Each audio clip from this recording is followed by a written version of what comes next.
क्या पेड़ ही भगवान का दूसरा रूप है, जीता जागता या जीवित रूप है, जो हमारे सामने है, फिर भी हम उसको निगलेक्ट करते हैं, उसको वैल्यू नहीं देते हैं। आइए इसी पॉइंट पर, इसी बिंदु पर थोड़ा सा हम मंथन करेंगे कि किस तरीके से पेड़ हमारे आसपास रहता है और फिर भी हम मंदिरों में जाकर भगवान की पूजा करते हैं। पेड़ को मैंने भगवान यहाँ पर क्यों कहा है, उसके बारे में थोड़ा सा जानेंगे। आप ये जानते हैं कि सूर्य ही अल्टीमेट ऊर्जा का एकमात्र स्रोत है जिससे पूरी सृष्टि चल रही है।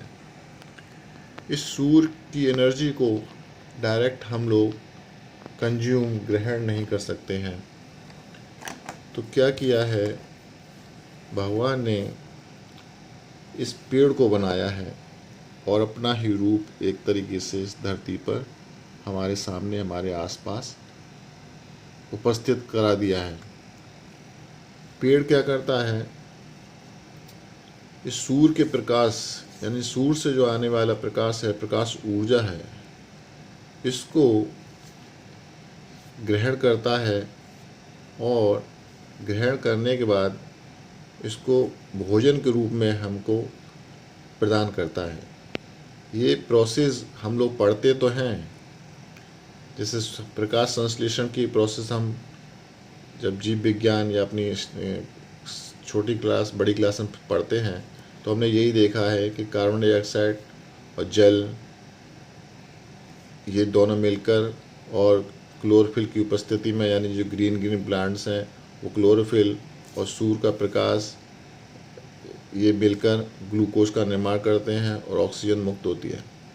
लेकिन यदि इसी को हम चीज़ें डीपली सोचें कि भोजन का निर्माण जो कर दिया, उसमें अल्टीमेटली सूर्य की ऊर्जा को पेड़ों ने बांध दिया है और उस ऊर्जा को तोड़ने के लिए, यदि आप इसको यूज़ करेंगे और उस बंधी हुई ऊर्जा को तोड़ने के लिए उन्होंने ऑक्सीजन भी प्रोवाइड करा दिया है।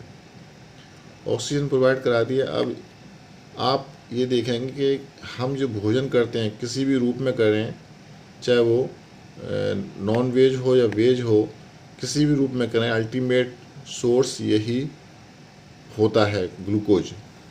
तो ग्लूकोज को जब हम ग्रहण करते हैं तो हमारे शरीर में ये ग्लूकोज जाएगा जिसमें सूर्य की ऊर्जा बंधी हुई है, तो उसको तोड़ने के लिए पेड़ों ने क्या, ऑक्सीजन भी दे रखी है। इसी ऑक्सीजन को हमको लेना भी पड़ेगा। तो हम श्वसन में, यानी सांस लेते समय ऑक्सीजन को ग्रहण करते हैं, भोजन करते समय इस ग्लूकोज को ग्रहण करते हैं।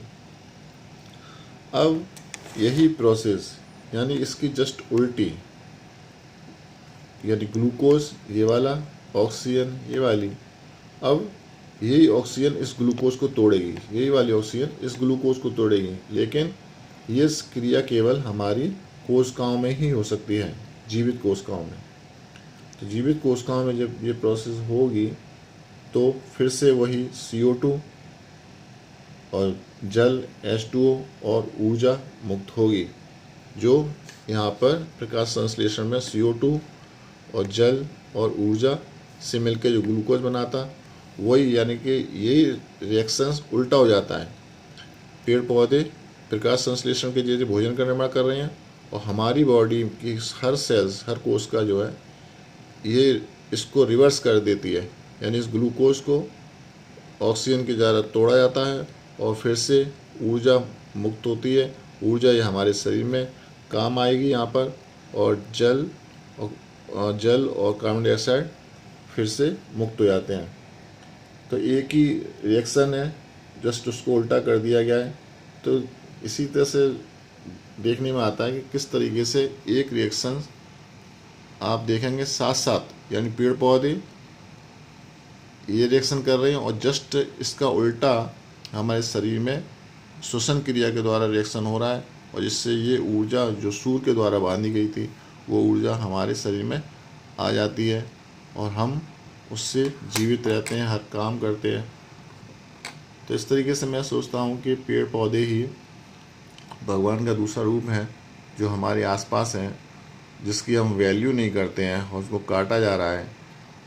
तो इस तरीके से हम ज़रा इसमें विचार करें कि पेड़ पौधों को जो हमारे आसपास हैं उनकी केयर करें और ज़्यादा से ज़्यादा लगाएं, जिससे हमारी सृष्टि में भगवान का ये रूप हमेशा जीवित रहे। Thank you.